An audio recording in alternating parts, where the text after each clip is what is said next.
third warning now that we've gotten just since the rain has started coming down.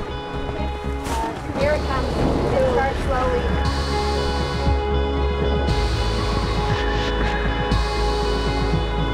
Water's going to breach on the corner. It's to the very top.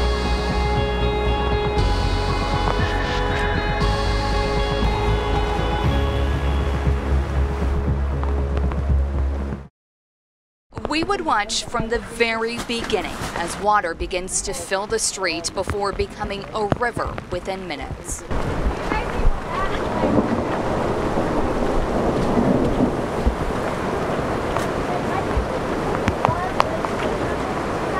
What's going through your mind right now? It's terrifying. It happens. It's the fourth time that this has come through, and every time it's worse. We rush home to try to man pumps and rebuild walls where the water's breaching. It's terrifying, and it's going to happen again and again and again until something is done. We have an explosion right in rural northeast corner. It's the big story right now. Destruction so powerful, it looks like a tornado ripped through this Chandler strip mall. The inside of the building is completely destroyed. Multiple people inside burned from this explosion. Businesses and homes feeling the impact blocks away. All of a sudden I woke up to an explosion and my window shattering. I heard a big boom at my house. Nearby areas evacuated, including a preschool. And the question now, what started it all? ABC15 on the ground all day working to learn more. Witnesses and viewers helping paint the picture of just what happened here. This dash camera video coming in from a viewer. We highlighted the explosion here for you. You can see the debris thrown into the air along with some flames and lots of smoke. All of this playing out this morning in Chandler at a shopping center near Rural and Ray. Our Cliff Castle chopper flying overhead. And to give you some perspective, on the left, you can see what the building looked like before the blast. And on the right, the aftermath. Everything inside destroyed. All new at 6, pipes with a history of problems. Tonight, the ABC15 investigators reveal the kind of pipe that caused this blast has had leaks across Arizona. It's called Driscoll Pipe 8000. A leak in August caused that blast at a Chandler print shop. And even before that, Southwest Gas had been tracking the leaks for years. Tonight, ABC15 investigator Melissa Blasius gets a hold of those reports showing where and how these pipes failed. Another section of leaky Driscoll Pipe 8000 found in this nearby neighborhood. You can still see the evidence of the utility company being here with the yellow markings. Faintly here, you can read SWG for Southwest Gas and the word plastic. The ABC15 investigators obtained these lab reports examining 34 pipe segments that leaked since 2016. We identified leak clusters, 4 in just one neighborhood, Golden Shores. That's along the Colorado River in Topok. 3 leaks just blocks apart here in the Yuma foothills. Southwest Gas found these leaks in time before there was an explosion, like the one that destroyed Platinum Printing in Chandler in August. These are like buried sticks of dynamite that can go off at any time. Tom Ryan is a lawyer for 2 of the Platinum Printing victims. He also reviewed the lab reports, which indicate that Southwest Gas may not know where all of the defective pipe exists. 7 of the 34 leaks from these pipes were unmapped or previously undetected Driscoll Pipe 8000 stubs, like the pipe from the Chandler explosion. It should frighten every citizen in the state of Arizona that Southwest Gas does not know where these pipes are that are leaking gas. We cannot just simply say, let's test and make sure there are no leaks. They have to remove it and replace it. Right now, a special ABC15 investigation. It's a story about Phoenix police, county prosecutors, and their plan to target protesters. A specific group of individuals. They invented a gang. Identified themselves as ACAB. And lied about evidence to get false charges and silence dissent. It's also a story about bias. Liberal pieces. About trophies celebrating violence. Top officials slow to act. Why can't you look into it now? I don't think it's passive at all. A county attorney and a police chief who knew, but did nothing and wouldn't say anything. It's a story about law enforcement officials who now find themselves on the other side of the law. Today we are announcing that the Justice Department is opening an investigation into the city of Phoenix and the Phoenix Police Department. Thank you for joining us. I'm ABC15 investigator Dave Biskobing, and we call this investigation politically charged because you're about to see people who faced political charges in modern-day political prosecutions. And we don't make that claim lightly. We spent a year investigating Phoenix protest cases, and throughout this hour, we're going to show you the proof. So first, background on the fallout from our investigation.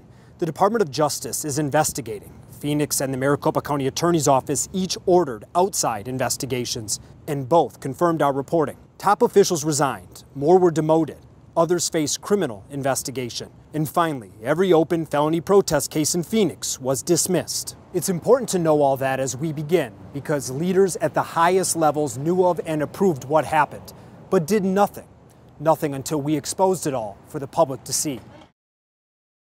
All rise. It's the order we all receive when a judge enters the courtroom. It's to show respect and honor, and it's why we call this investigation dishonorable. Because we're about to show you how people on the other side of the bench were treated in one judge's courtroom and how the system failed to hold her accountable. That judge declined to sit down with ABC15 Chief Investigator Dave Biskobing, but tonight Dave's got the evidence and a warning. It's very graphic and cruel. They're emails, memes, and jokes. Some racial, homophobic, and obscene. Some so cruel, it's hard to believe they were sent between a judge and her staff.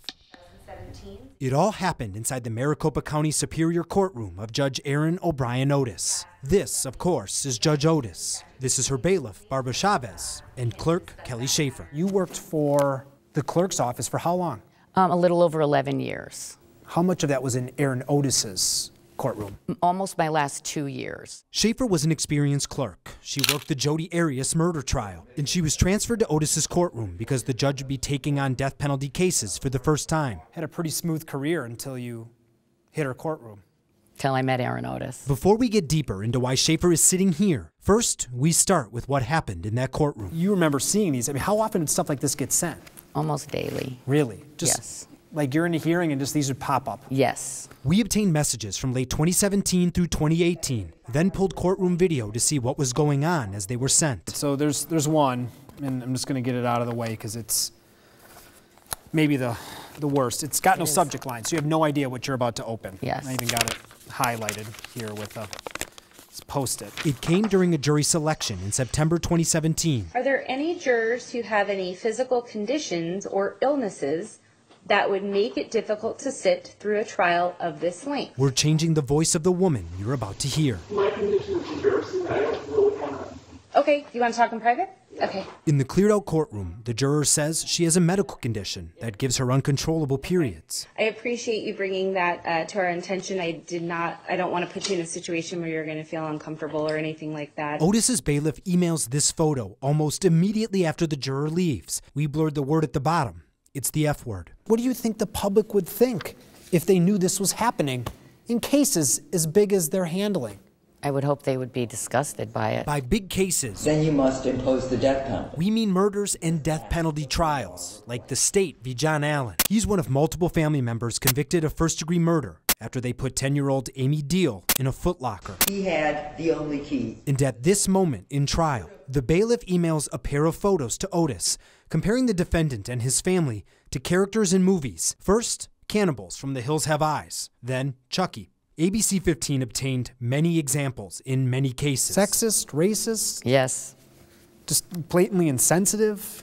Absolutely. You name it. To be clear, Bailiff Barbara Chavez initiated many of the mocking emails. But here's one first sent by Judge Otis about a defense attorney. Subject line, pants. Quote, not for trial or even ever. Otis again emails her bailiff a minute later. You can see all the cellulite on her butt. The bailiff then sends this picture you've been looking at, but we added the black box because the original image is just too graphic for TV news. We're not going to show video of the defense attorney, but this is Otis's expression moments after the photo is emailed. Jurors, defendants, their families, attorneys, even presiding judges, all targets. Nobody was off limits. In this corner of Cochise County, just outside of Douglas, some chickens, ducks, and a couple cows. Ranching is a way of life. We have the pigs, we got the alpacas. But what's different about this ranch is who we're the Southwest Black Ranchers. And why. I feel like it was pretty life-shattering going into the grocery store and just seeing nothing. Do you know what I mean? I shed some tears after experiencing that. Rachel and James Stewart say food and job insecurity during the pandemic set their family of 6 on a path. There's inflation, there's food shortage, there's jobs, the job situation. It's not really pretty out there, so I'm not going to sit up here and know what I'm facing and not react. That reaction was to sell his 1972 Chevy Caprice, pack up their East Valley house, and make this land their home. Within months, James went from bodybuilding to building Southwest Black Ranchers from the ground up. When I say from the ground up, I mean literally. This hole, for example, will become a greenhouse to protect from the desert sun, the harsh winters, and the high winds that come through here. It already seems like an eternity, but back in January, the average per gallon cost of gas in the U.S. was $3.41. The biggest contributor of that is the cost of oil, more than half. So today's national average of $4.31 has a lot to do with oil futures being over $100 a barrel since early March.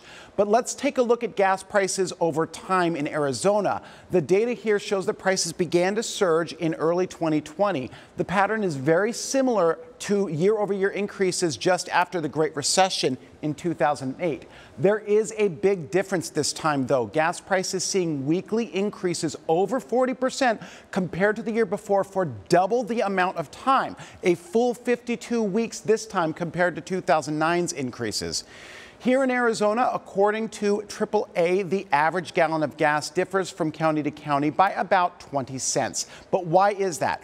Well, it's not taxes. Arizonans pay about 37 cents a gallon in taxes, with about half going to the state and the other half going to the federal government. The difference really comes down to distribution and environmental regulations.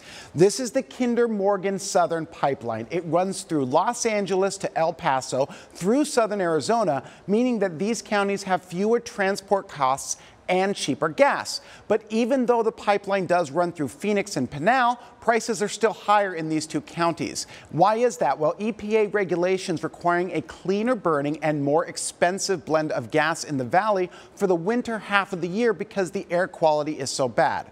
All of these costs are more or less fixed, though, meaning ultimately the price of gas moves with oil. And there is good news there. Oil price increases are finally showing some signs that they might be slowing down. This is a look inside the numbers. I'm Garrett Archer, ABC15, Arizona. The sun isn't up yet over Encanto School in Phoenix. Today, there's only 3 that are out. But Principal Felipe Carranza has already been working for hours. I pull some people out of their jobs to cover for classrooms, and it's hard. With roughly 30 teachers on campus, 3 call-outs is a good day. Carranza knows it could be worse. When we came back from winter break, we had 16 people out. 8 of those 16 people were classroom teachers. Good morning, Encanto Roadrunners. He often relies on student teachers, interventionists, and specials teachers to fill the gaps and avoid splitting classes. I made my rounds around the school just to make sure that the teachers that are covering are okay. No one is exempt from jumping in to help. I have been in classrooms. I was teaching kindergarten last week. Teachers are really feeling the stress. At the intersection of 75th Avenue and Thomas, when the light turns red, it's go time. But only for Marco Cepeda, whose business relies on traffic. Marco is legally blind. He's been making a means for his family selling brooms and mops on this West Phoenix sidewalk for more than 2 years. The green one, I prefer to sell something instead of asking money. And the community notices his work ethic, stepping up even during the pandemic. You feel so good, especially when somebody comes to you and says, okay, you know, I admire you because you work hard. He sure does, pulling his car for 3 miles, walking up and down the sidewalk for hours, making time to post videos on social media to promote his small business. He does it all because blindness, he says, should never define you. Blindness doesn't mean that you cannot do anything. You are human. That's basically what it is. And you are the same as others. You can compete with anybody. About 10 miles northwest of Flagstaff, off the I-40, you'll find a roundabout, a residential community, and a popular gas station. The three do not seem to be getting along. Those who live there say they are trapped and are looking to Operation Safe Roads for help. It was built as a way to ease congestion coming off I-40. But for the fast-growing community nearby, the roundabout is driving them crazy, keeping them cooped up in their own homes. It's a big, serious concern to go to work, get your kids from school, go to the doctor. In America, we kind of expect to be able to leave our home when we want to and come home when we want to. That's not always the case for us here because of that roundabout. Celeste Batchelor speaking to me from her Belmont home. She emailed roads at ABC15.com with pictures and videos showing what happens outside her front door. I've been stranded with jackknife trucks blocking the road for a long period of time. Truckers making their way to and from the nearby Pilot gas station obviously turned around. If I didn't know the traffic flow, it would be hard to know where to go. I see their confusion. And we can see that there are signs that have been attempted to be put up to help ease some of the confusion, but we've counted at least 4 that are just knocked over on the ground. That means anytime they get stuck or drive the wrong way, Celeste has no idea when she'll be able to get in or out. I got pressured. Inside, she says a salesperson pushed products for hours. Letty says she felt manipulated and vulnerable, that she broke down crying, but says the intense pressure didn't stop. I probably said no at least 50 or 60 times, at least. She says saying no just brought a better deal, a lower payment plan. She says after hours and feeling exhausted, she gave in to get out. There's no way they should allow it to keep going when you're saying, no, I don't want it, I don't want it. Over 1 month, the 79-year-old ended up with bags of products, stem cell moisturizers, serums, a light treatment. In all, this woman who lives mostly on Social Security spent more than $25,000. I'm so upset with myself. I'm ashamed. Why didn't Letty walk out? Just leave? Well, even she has a hard time explaining that. In a complaint to the Attorney General, Letty says she was hammered with constant hard sale, flattery, and sympathy, but was trained to be nice. She says with all of that, in a small room, she wasn't thinking clearly. For me to sit there like I was hypnotized or whatever is something I cannot understand. I cannot understand it. So these kinds of stories don't shock you? Not at all. Dr. Amit Shah works with the Mayo Clinic, specializing in geriatric medicine, and says advance the clock, mix in recent trauma, high pressure. And with the right kind of cognitive changes, we would all be in that same sort of situation. Shah isn't talking specifically about Letty, but says as the brain ages, it's more difficult to make decisions quickly. And this becomes even bigger and more important as you get older. We went to Royal B's Scottsdale location. Yeah, I'm Joe Ducey with ABC15. Letty tried bringing back all of her unopened products. The business said that was against their policy. She wants her money back. In an email, the owner of Perfect Products, Inc., doing business as Royal B Old Town, said they do offer exchanges, and their no refund policy is explained and in writing on every receipt. By phone, I asked him about pushing customers who repeatedly say no. Should your salespeople stop? He says salespeople can offer better deals, and they don't sell products to people who don't want them. The owner had offered a $5,300 refund. Letty declined. When I asked for more, he said he'd consider a pressure refund, not explaining what that meant. Almost 60,000 Republican voters went rogue. The red at the top of the bar on the left shows it, supporting most of the Republicans on the ballot except Donald Trump. Democrats had some disaffected voters too, but that number was only 38,000. Shown by the smaller red cap at the top of the bar to the right. 22,000 more voters in Maricopa County supported every single Republican down the ticket other than Donald Trump than what happened on the Democratic side. This single-handedly erased the 13,000 partisan voter advantage that Republicans typically enjoy in Maricopa County and explains how Donald Trump lost the election by 10,000 votes. And these renegade Republicans did not just come from one or two places. They came from all over the valley.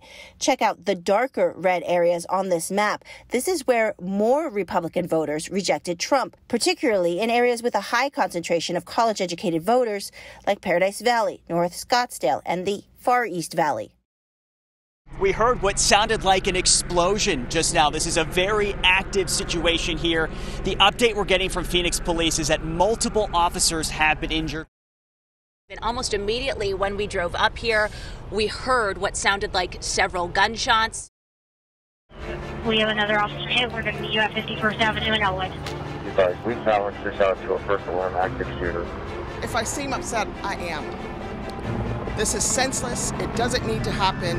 Shot in the arm and the leg. That is correct. She has a bullet wound in the upper leg. She's got one in the arm. This is just one more example of the dangers our officers face every day, keeping us and our community safe.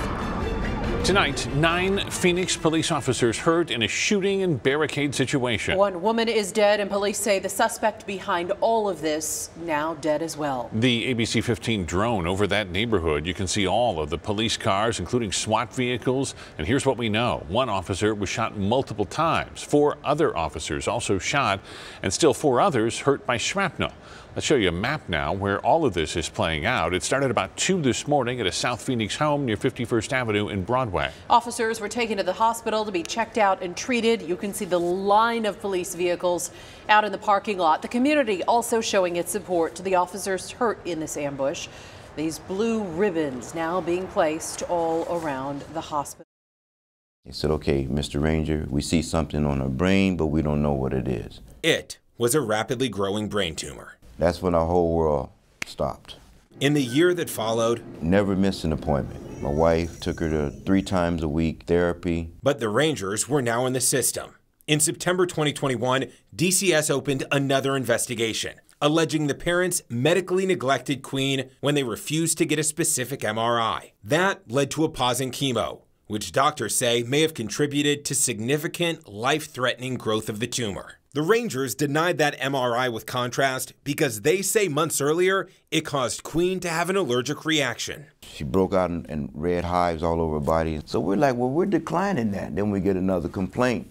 DCS is involved again. And this is where Dr. Wooten came into play. They came to me because of a simple reason that should have been easily fixed. Dr. Dwayne Wooten made one phone call to Phoenix Children's and resolved the issue by suggesting a different type of MRI. The respected South Phoenix pediatrician couldn't understand why DCS and PCH were trying to force the parents into a medical decision. But if you don't allow this to happen, we're going to take your child. How are you going to respond to that? And these parents were loving parents. They just didn't agree with all the kinds of therapy that was pushed onto them. Should DCS have ever been involved with the Not at all.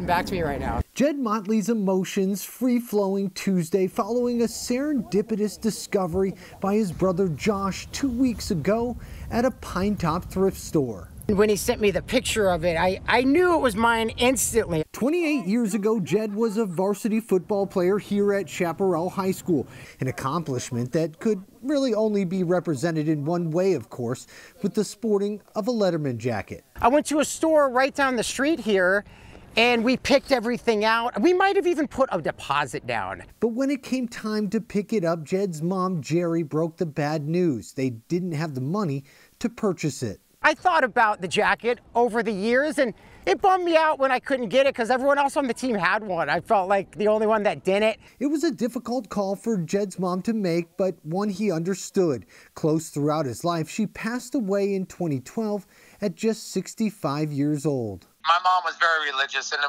would say to us all the time, well, when I die, I'm going to come back and give you signs and stuff. And that never really happened. That is until Josh walked into Veterans Village, a Pinetop thrift store near his home.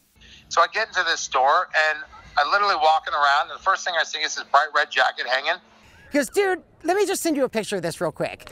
I couldn't believe my eyes. The jacket had the name Jed stitched on it, class of '94. The patches he picked out right there on the sleeves. So I remember designing it, but never saw the final product. So when I saw it, I just couldn't, it was mind blowing. That thing's been sitting somewhere in perfect condition for 28 years. Jed flew in from LA where his brother delivered it at long last. A mother's message to her sons finally received, giving them a story for the ages. It's one of those things that something so painful can turn out so beautiful years later, and you got to just ride it out, and you never know what's around the corner. Life's a trip. I'm Cameron Polum, ABC15, Arizona. I'd be glad that it still fits.